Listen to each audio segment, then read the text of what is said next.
धोखा देकर ऐसे चले गए, धोखा देकर ऐसे चले गए जैसे कभी जानते ही न थे। धोखा देकर ऐसे चले गए जैसे जानते ही न थे। अब ऐसे नफरत जताते हो, अब ऐसे नफरत जताते हो जैसे प्यार को मनाते ही नहीं थे। वो नहीं आती पर निशानी भेज देती है, वो नहीं आती, वो नहीं आती पर निशानी भेज देती है। ख्वाबों में दास्तां पुरानी भेज देती है। कितने मीठे हैं उसकी यादों के मंजर, कितनी मीठे हैं उसकी यादों के मंजर, कभी कभी आंखों में पानी भेज देती है। विश्वास तो अपने पर ही किया जाता है, विश्वास तो अपने पर ही किया जाता है। अब जाना जख्म भी उन्हीं से मिलता है। प्यार में धोखा इसलिए भी खाने लगे हैं लोग, प्यार में धोखा इसलिए भी खाने लगे हैं लोग क्योंकि दिल की जगह जिस्म को चाहने लगे हैं लोग, क्योंकि दिल की जगह जिस्म को चाहने लगे हैं लोग।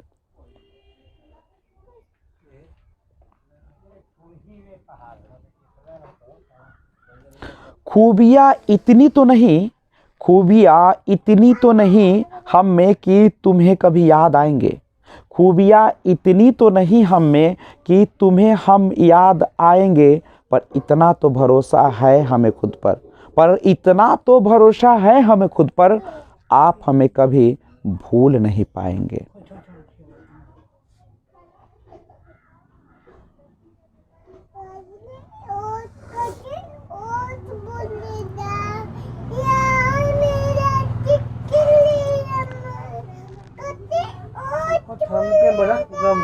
मत रख हमसे वफा की उम्मीद है सनम, मत रख हमसे वफा की उम्मीद है सनम। हमने हर दम बेवफाई पाई है। मत ढूंढ हमारे जिस्म पे जख्म के निशान, हमने हर चोट दिल पे खाई है। वाह वाह वाह, बोलिए बोलिए, बोलो तितली। यार मेरा तितली अमर, यार मेरा तितली अमर कच्चे।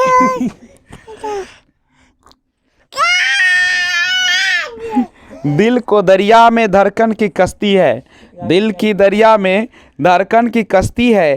ख्वाबों की दुनिया में यादों की बस्ती है। मोहब्बत के बाजार में चाहत का सौदा है।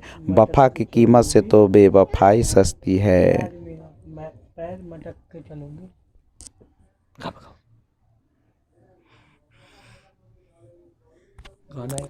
हर हीरा चमकदार नहीं होता, हर हीरा चमकदार नहीं होता, हर समंदर गहरा नहीं होता। दोस्तों जरा संभल कर प्यार करना, हर खूबसूरत चेहरा वफादार नहीं होता। Hello friends, this is Vijayraj Pushp and welcome to learner eyes by BRP. तो आइए प्राचीन भारत में आज शुरुआत करते हैं दक्षिण भारत के प्रमुख राजवंश। दक्षिण में आपको पता है ना, कर्नाटक, केरला, तमिलनाडु, नहीं आंध्र प्रदेश, महाराष्ट्र, ये सारा राज्य आ जाते हैं। तो गौर कीजिएगा, बुक खोलिए अपने अपने और सामने रखिए, गप बंद कीजिए, खोलिए किताब, चलिए देखिए बुक खोलिए। तो दक्षिण भारत के प्रमुख राजवंश, देखिए दक्षिण भारत में सबसे पहला जो राजवंश आया था जिसका नाम था पल्लव, और पल्लव वंश के संस्थापक थे श्री विष्णु, जो कब से कब तक शासन किए, 575 से 600 ईस्वी। और इसकी राजधानी कहाँ थी, कांची। पल्लव यानी पलक में ही ना कांची रहती है, याद रखिएगा, पल्लव कांची। और वह कौन धर्म का अनुयायी था, वैष्णव। तो क्वेश्चन याद कर लीजिए कि पल्लव वंश के संस्थापक श्री विष्णु थे और इसकी राजधानी कहाँ थी, कांची थी। किरातार्जुनियम, याद रखिएगा, किरातार्जुनियम के लेखक जो है से भारवी, और भारवी जो थे श्री विष्णु के दरबार में रहते थे। पल्लव वंश में बहुत सारे महान शासक हुए, लेकिन पल्लव वंश का जो अंतिम शासक हुए जिसका नाम था अपराजित वर्मन, याद रखिएगा, पहला और अंतिम जरूर याद कर लीजिएगा। नहीं, पल्लव वंश के संस्थापक श्री विष्णु और अंतिम अपराजित वर्मन। मत विलास प्रहसन की रचना कौन किए थे? महेंद्र वर्मन। मत विलास प्रहसन की रचना महेंद्र वर्मन ने किए थे। और महेंद्र वर्मन शुरू में जैन मतावलंबी था, परंतु बाद में तमिल संत अप्पर के प्रभाव में आकर शैव बन गया। पहले शुरू में तो वो जैन धर्म को मानने वाले थे, लेकिन बाद में किसको मानने लगे? शैव। महाबलीपुरम के एकाश मंदिर, सब याद करना है आपको, महाबलीपुरम के एकाश मंदिर जिन्हें रथ कहा गया है का निर्माण पल्लव राजा नरसिंह वर्मन प्रथम के द्वारा करवाया गया था। और रथ मंदिरों की संख्या कितनी है? 7। याद रखिएगा, एक पूछता भी है कि महाबलीपुरम के एकाश मंदिर को किस नाम से जाना जाता है? रथ मंदिर के नाम से जाना जाता है, जिसको स्थापना करवाया था नरसिंह वर्मन प्रथम। और दूसरी बात, रथ मंदिरों में सबसे छोटा जो था द्रौपदी रथ था, जिसमें किसी प्रकार का अलंकरण नहीं मिलता। वात्पी कोंड की उपाधि, वात्पी कोंड की उपाधि नरसिंह वर्मन प्रथम ने धारण की थी। ठीक है, और इतना ही नहीं, कांची के कैलाश मंदिर का निर्माण जो कराने का श्रेय जाता है वह किसको जाता है? नरसिंह वर्मन द्वितीय को। नरसिंह वर्मन द्वितीय, नरसिंह वर्मन द्वितीय। अरबों के आक्रमण के समय पल्लवों का शासक नरसिंह वर्मन द्वितीय था, जिसको राजा सिंह आगम प्रिय और शंकर भक्त की उपाधि धारण की, और उसने कांची के कैलाश मंदिर का निर्माण। नरसिंह वर्मन द्वितीय। राज सिद्धेश्वर मंदिर के नाम से भी जाना जाता है कौन? यही कांची के कैलाशनाथ मंदिर को। इस मंदिर के निर्माण में द्रविड़ स्थापत्य कला की शुरुआत हुई थी, और महाबलीपुरम में शोर मंदिर के नाम से भी जाना जाता है।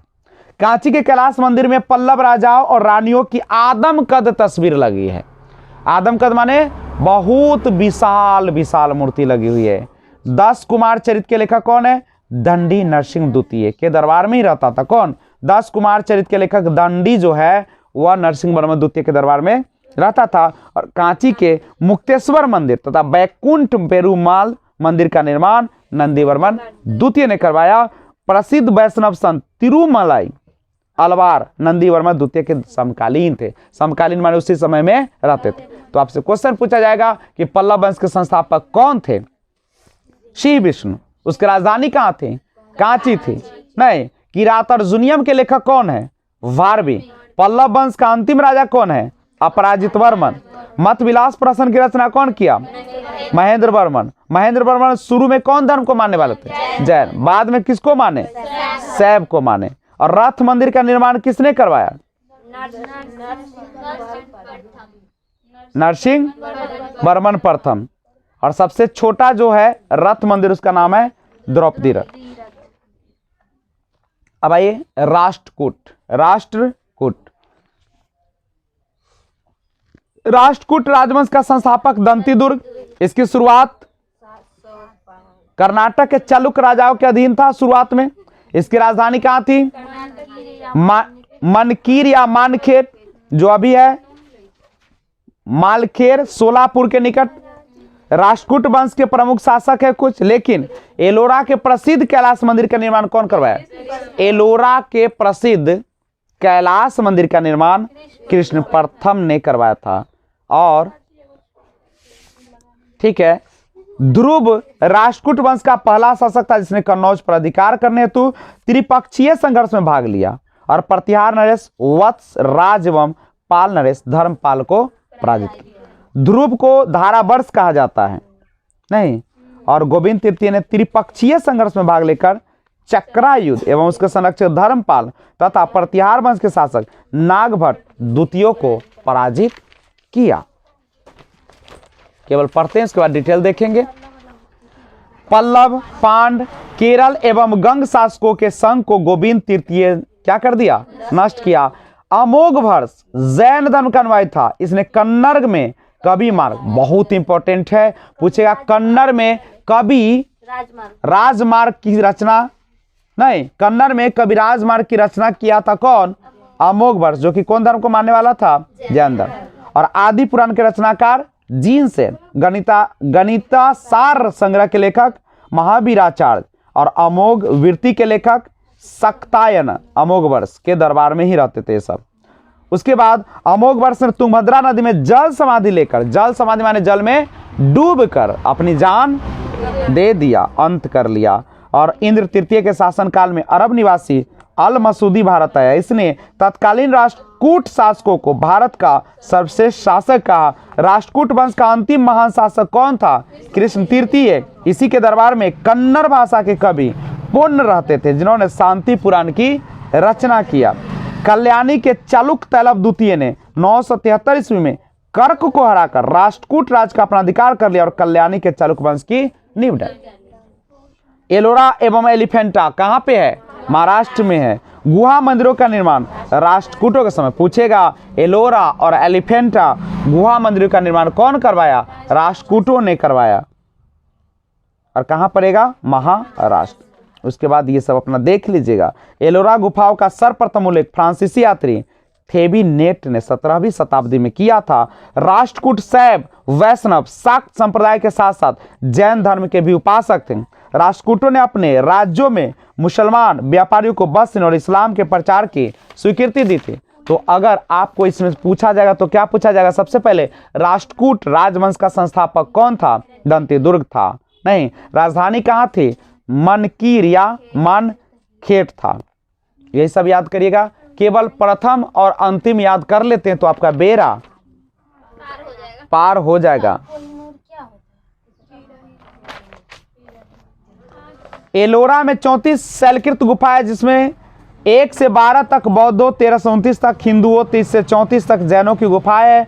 बौद्ध गुफाओं में सबसे प्रसिद्ध विश्वकर्मा गुफा है और इसमें एक चैत्य, वहां पर 2 मंजिले और 3 मंजिली गुफाएं हैं, जिन्हें 2 थल 3 थल नाम दिया गया। एलोरा की गुफा में 15 में विष्णु की नरसिंह अर्थात पुरुष सिंह के रूप को दिखलाया गया है। लेकिन अब हम लोग शुरुआत करते हैं चालुक्य वंश। अब चालुक्य वंश बहुत सारे हैं।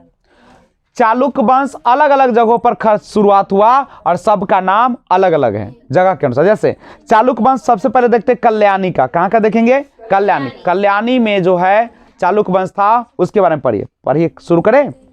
तो कल्याणी के चालुक्य वंश का स्थापना तैलप द्वितीय, राजधानी मानखेत। चालुक्य वंश के प्रमुख शासक तैलप प्रथम, तैलप द्वितीय, विक्रमादित्य, जयसिंह, सोमेश्वर द्वितीय, विक्रमादित्य सिक्स, सोमेश्वर तृतीय और तैलप तृतीय। सोमेश्वर प्रथम ने मानखेट से राजधानी हटाकर कल्याणी, इस वंश का सबसे प्रतापी शासक विक्रमादित्य सिक्स। बिल्हन और विज्ञानेश्वर, ये याद कर लीजिएगा। बिल्हन और विज्ञानेश्वर जो है वह किसके दरबार में रहते थे? विक्रमादित्य सिक्स के दरबार में। विक्रमादित्य सिक्स के दरबार में रहते थे बिल्हन और विज्ञानेश्वर। मिताक्षरा ग्रंथ की रचना कौन किया? विज्ञानेश्वर। बाबू सब याद करना पड़ेगा आपको, ठीक है। विक्रमांक देव चरित की रचना बिल्हन। अब चालुक्य वंश में वातापी चलते हैं। चालुक्य वंश में वातापी, चालुक्य वंश में वातापी। वातापी के चालुक्य वंश की बात करेंगे। अभी हम लोग कर रहे थे कहाँ का? कल्याणी का। अब करेंगे तो चालुक्य वंश वातापी। केवल प्रथम अंतिम याद कीजिए, ज्यादा पढ़ने की जरूरत अब नहीं है। जयसिंह ने वातापी के चालुक्य वंश की स्थापना की, जिसकी राजधानी वातापी थी और इस वंश के प्रमुख शासक थे पुलकेशिन प्रथम, कीर्तिवर्मन, पुलकेशिन द्वितीय, विक्रमादित्य, विनयादित्य एवं विजयादित्य। इसमें सबसे प्रतापी राजा हुए पुलकेशिन द्वितीय। महाकूट स्तंभ लेख से प्रमाणित होता है कि पुलकेशिन द्वितीय वह बहुसुवर्ण एवं अग्नि अष्टोम यज्ञ संपन्न करवाया था। जिनेन्द्री का मेघतु मंदिर पुलकेशिन द्वितीय में ने बनवाया था। ये सब केवल पढ़िए, अच्छा लगता है पढ़ने में और याद मत करना है। पुलकेशिन द्वितीय ने हर्षवर्धन को हराकर परमेश्वर की उपाधि धारण की थी और इसने दक्षिणा पथेश्वर की उपाधि भी धारण की थी। पल्लव वंशी शासक नरसिंह वर्मन प्रथम ने पुलकेशिन द्वितीय को लगभग 642 ईस्वी में परास्त किया और उसकी राजधानी बादामी पर अधिकार कर लिया। संभवतः इस युद्ध में पुलकेशिन द्वितीय मारा गया और इस विजय के बाद नरसिंह वर्मन ने वातपी कोड की उपाधि धारण किया। एहोल अभिलेख का संबंध ये बहुत बार पूछा गया है। एहोल अभिलेख का संबंध पुलकेशिन द्वितीय से है। लेखक रवि कीर्ति। अजंता के एक गुहा चित्र में फारसी दूत मंडल को स्वागत करते हुए पुलकेशिन द्वितीय को दिखाया गया है। वातापी का निर्माण करता कीर्तिवर्मन को माना जाता है। मालवा को जीतने के बाद विनयादित्य ने सकलोत्तर पथनाथ की उपाधि धारण की और विक्रमादित्य द्वितीय के शासनकाल में दक्कन में अरबों ने आक्रमण किया और इस आक्रमण का मुकाबला विक्रमादित्य के भतीजा पुलकेशी ने किया और इस अभियान की सफलता पर विक्रमादित्य द्वितीय ने इसे अवनिजनाश्रय की उपाधि प्रदान की।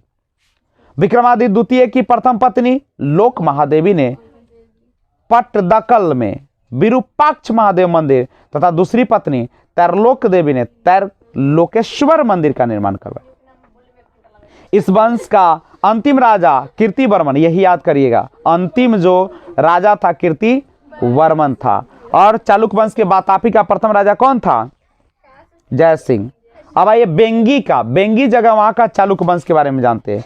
तो बेंगी के चालुक्य वंश के संस्थापक विष्णुवर्धन था, इसकी राजधानी बेंगी था। कहाँ था? बेंगी, ठीक है। और अब आइए चोल के बारे में जानते हैं। सब थोड़ा थोड़ा जानिए, ये जो है हमारे यहाँ का है नहीं, दक्षिण भारत का है, हमारे देश का जरूर है लेकिन हमारे इलाके का नहीं है, इसलिए थोड़ी सी परेशानी तो उठानी पड़ेगी। लेकिन इस सब में केवल प्रथम और अंतिम शासक याद कर लेते और लेखक का नाम याद कर लेते तो आपका बेड़ा पार हो जाएगा, नहीं किनार लग जाएगा आपका नाव जीवन का। तो आइए चालुक्य वंश बेंगी के बारे में बात करते हैं। बेंगी का चालुक्य वंश के संस्थापक विष्णुवर्धन, राजधानी कहाँ पे है? बेंगी। इस वंश के प्रमुख शासक जयसिंह प्रथम, इंद्रवर्धन, विष्णुवर्धन द्वितीय, जयसिंह द्वितीय एवं विष्णुवर्धन तृतीय। इस वंश के सबसे प्रतापी राजा विजयादित्य तृतीय था, जिसका सेनापति पंडरंग था। चोल के बारे में जानो। चोल इस वंश के संस्थापक विजयालय, चोल वंश के संस्थापक विजयालय जिसकी राजधानी तांजा है। विजयालय ने नरकेसरी की उपाधि धारण किया। चोलों का स्वतंत्र, ओए कितनी हल्ला होती है रे। चलिए, विजयालय ने नरकेसी की उपाधि धारण की और चोलों का स्वतंत्र राज आदित्य प्रथम ने स्थापित किया।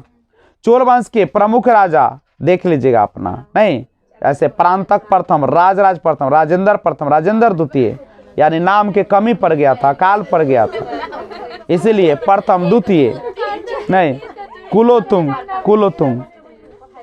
तकोलम के युद्ध में राष्ट्रकूट नरेश कृष्ण द्वितीय ने प्रांतक प्रथम को पराजित कर दिया।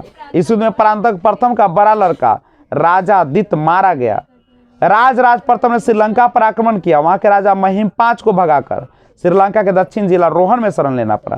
राजराज प्रथम श्रीलंका के विजित प्रदेशों को चोल साम्राज्य का एक नया प्रांत मुंबिल चोल मंडलम बनाया और पोलनरुबा को इसकी राजधानी बनाया, क्योंकि दक्षिण भारत का सब। राजराज प्रथम शैव धर्म का अनुयायी था। इसने तंजौर में राजराजेश्वर शिव मंदिर, अब आया पॉइंट, राजराजेश्वर शिव मंदिर का निर्माण किसने करवाया? राजराज प्रथम ने करवाया, जो कौन धर्म का मानने वाला था? शैव धर्म का। चोल साम्राज्य का सर्वाधिक विस्तार जो हुआ था वह राजेंद्र प्रथम के शासनकाल में हुआ था। राजेंद्र प्रथम और बंगाल के पाल शासक महिपाल का पराजित करने के बाद नरेंद्र प्रथम ने गंगईकोंड चोल की उपाधि धारण की और नवीन राजधानी गंगईकोंड चोलपुरम के निकट चोलगंगम नामक विशाल तालाब का निर्माण करवाया। ठीक है। राजेंद्र द्वितीय ने प्रकेसरी की और वीर राजेंद्र ने राजकेसरी को उपाधि धारण की। चोल वंश का अंतिम राजा राजेंद्र तृतीय चोलों एवं पश्चिमी चालुक्य के बीच शांति स्थापित करने में गोवा के कदम शासक जयकेश प्रथम ने मध्यस्थ की भूमिका निभाई। विक्रम चोल अभाव एवं अकाल से ग्रस्त गरीब जनता से राजस्व वसूल कर चिदम्बरम मंदिर का विस्तार करवा रहा था और कलोतुंग द्वितीय ने चिदम्बरम मंदिर में स्थित गोविंद राज की मूर्ति को समुद्र में फेंकवा दिया। कालांतर में वैष्णव आचार्य रामानुजाचार्य ने उस मूर्ति का पुनरुद्धार किया और उसे तिरुपति के मंदिर में प्राण प्रतिष्ठित किया। चोल प्रशासन में भाग लेने वाला उच्च पदाधिकारियों को पेरुंद्रम एवं निम्न श्रेणी के पदाधिकारियों को सिरुंद्रन कहा जाता था। लेखों में कुछ उच्चाधिकारियों को उड़नकुटम कहा गया, जिसका अर्थ है सदा राजा के पास रहने वाला अधिकारी। संपूर्ण चोल साम्राज्य 6 प्रांतों में विभक्त था। प्रांत को मंडलम कहा जाता था। मंडलम कोट्टम नाडु में, नाडु कई कुर्रमों में विभक्त था। नाडु की स्थानीय सभा को नाटुर और नगर की राजधानी सभा को नगरतार कहा जाता था। बेल्लाल जाति के धनी किसानों को केंद्रीय सरकार की देखरेख में नाडु के कामकाज में अच्छा खासा नियंत्रण हासिल था। उनमें से कई धनी भूस्वामी को चोल राजाओं के सम्मान के रूप में मुबेद वेलन, 3 राजाओं को अपनी सेवा प्रदान करने वाला वेलन या किसान, अरैयार प्रधान जैसे उपाधियां दी और केंद्र में महत्वपूर्ण राजकीय पद सौंपे। स्थानीय प्रशासन स्वशासन। चोल प्रशासन की मुख्य विशेषता थी स्थानीय स्वशासन, माने आम जनता ही क्या करते थे, शासन। उर सर्वसाधारण लोगों की समिति थी जिसका कार्य होता था सार्वजनिक कल्याण के लिए तालाबों और बगीचों के निर्माण हेतु गाँव की भूमि का अधिग्रहण करना। सभा और महासभा या मूलतः अग्रहार और ब्राह्मण बस्तियों की सभा थी जिसके सदस्यों को पेरू मक्कल कहा जाता था। यह सभा वरियम नाम की समितियों के द्वारा अपने कार्य को संचालित करती थी। सभा की बैठक गांव के मंदिर के निकट वृक्ष के नीचे या तालाब के किनारे होती थी। व्यापारियों की सभा को नगरम कहते। चोल काल में भूमिकर उपज का 1/3 भाग हुआ करता था। गांव में कार्य समिति की सदस्यता के लिए जो वेतनभोगी कर्मचारी रखे जाते थे उसे उन्हें मध्यस्थ कहते थे। ब्राह्मणों को दी गई करमुक्त भूमि को चतुर्वेदी मंगलम एवं दान दी गई भूमि को ब्रह्मदेव कहलाते थे। चोल सेना का सबसे संगठित अंग था पदाती सेना। चोल काल में कौन है, कन्नलजू सोने के सिक्के थे। तमिल कवियों में जेंगोदर प्रसिद्ध कवि था। कम्बन, अटकुट्टन और पुंगलेंदी को तमिल साहित्य का त्रिरत्न कहा जाता है। कम्बन, अटकुट्टन और पुंगलेंदी। पंपोनरन, ये दोनों इंपॉर्टेंट है। पंपोनरन कन्नड़ साहित्य के त्रिरत्न है। परसी ब्राउन ने तंजौर के बृहदेश्वर मंदिर के विमान को भारतीय वास्तुकला का निष्कसवत माना है। निकस माने का नजदीक। चोलकालीन नटराज प्रतिमा को चोल कला का सांस्कृतिक सार निचोड़ कहा जाता है। चोल कांस्य प्रतिमा संसार की सबसे उत्कृष्ट कांस्य प्रतिमाओं में गिनी जाती है। शैव संत ईशान शिव पंडित राजेंद्र प्रथम के गुरु थे। चोल काल का सबसे महत्वपूर्ण बंदरगाह कावेरीपट्टनम। बहुत बड़ा गांव जो एक इकाई के रूप में शासित किया जाता था तनियर कहलाता था।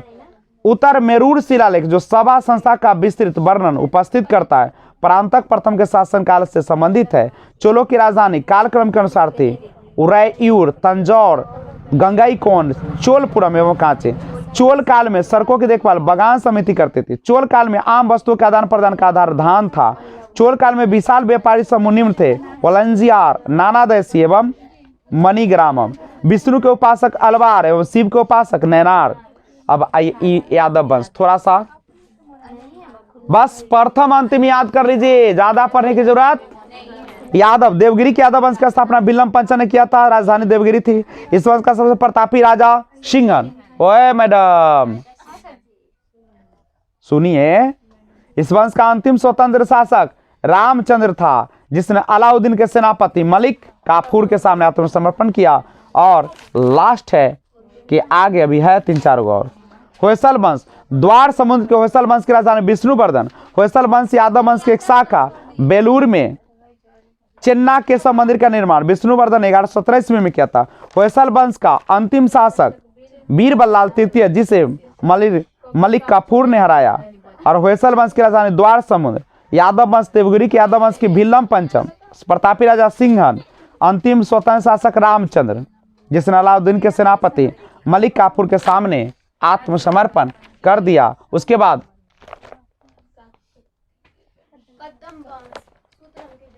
कदम वंश की स्थापना मयूर शर्मन ने। कदम वंश का राजधानी बनवासी। गंग वंश के संस्थापक वज्रहस्त पंचम। अभिलेखों के अनुसार गंग वंश के प्रथम शासक कोंकणी वर्मा। गंगों की प्रारंभिक राजधानी कोलार थी जो बाद में तलकाड हो गए। दत्तक सूत्र पर टीका लिखने वाला गंग शासक माधव प्रथम। काकतीय और अंतिम है दक्षिण भारत का काकतीय वंश के संस्थापक बीटा प्रथम जिसने नलगोंडा हैदराबाद में एक छोटे से राज का गठन किया जिसकी राजधानी अम्बकोंड थी। इस वंश का सबसे शक्तिशाली शासक गणपति। रुद्र माँ देवी गणपति की बेटी थी जिसने रुद्रदेव महाराज का नाम ग्रहण किया। आपको पता होगा कि ये जो था बहुत बेहतरीन है रुद्रमा देवी। गणपति जो था गणपति उसका कोई बेटा नहीं था और बेटा नहीं तब तक उसका शासन नहीं संभाला जाएगा। लेकिन उसको जब बेटी हुआ तो उस बेटी को हमेशा बेटा बना दिया गया और किसी को एहसास नहीं होने दिया कि यह बेटी है। और वह बेटी आगे चल के राजा बन चुकी, सबके नजर में बेटा था।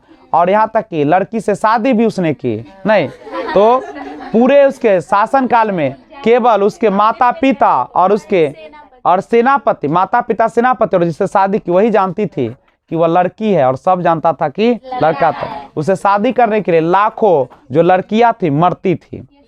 ठीक है, क्योंकि लड़कियां खूबसूरत होती है और उस जो लड़की को क्या पता था कि लड़की है, वह तो प्रेम में पागल हो गए थे उसके, ठीक है। और याद रखिएगा, और रुद्रमा देवी सोचो लड़की कैसी लड़की थी, और लड़के के रूप में वो युद्ध की और बहुत सारे युद्ध को उन्होंने जीता भी, किसी को जीतती भी नहीं थी उसके सामने। लड़की होके लड़का से भी बहुत बढ़िया काम कर दिया। चलिए, गणपति ने अपनी राजधानी वारंगल में स्थानांतरित कर ली थी और इस वंश का अंतिम शासक प्रताप रुद्र था। तो मैं आशा करता हूं कि चूंकि बुक का था इसलिए आप बुक में इसको देख लीजिएगा, नहीं सुन लीजिएगा। तो आइए अगले वीडियो में मैं आपके सामने लेकर आता हूं एक बेहतरीन पाठ, दक्षिण भारत के प्रमुख राजवंश, जिसमें आपको मजा आएगा। सीरियल से पढ़ाते हैं। अगर वीडियो अच्छा लगा है लाइक शेयर और सब्सक्राइब और कमेंट कर दीजिए। Thanks for watching, keep watching, B enjoy. जय हिंद, जय भारत।